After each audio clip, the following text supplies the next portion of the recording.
Hey everybody. So how does the Diet Coke Mentos kind of like geyser reaction, well, how does it work? Well, first off, when I say reaction, I'm not saying chemical reaction. It's not a chemical reaction.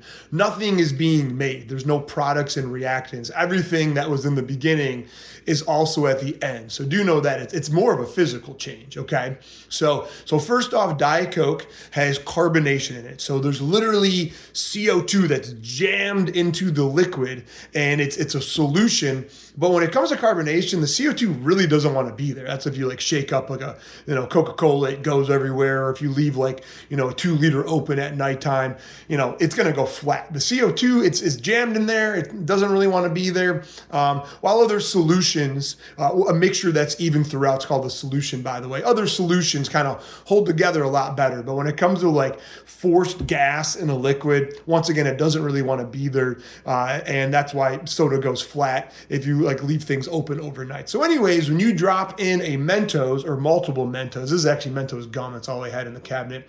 I just want to be honest with you guys. But when it comes to Mentos, pretend like this is Mentos. On Mentos, these little divots and little like microscopic, like little kind of like craters, and they're called nucleation sites. I'm going to put this down. And the nucleation sites, when they get dropped into the Diet Coke, is a place for that CO2 that's in the Diet Coke to go from being dissolved to go and turn into gas like immediately. So if you drop like a whole pack of Mentos, now you have all these Mentos in there, like probably like 10 of them or so, with all these little microscopic like craters called, once again, nucleation sites.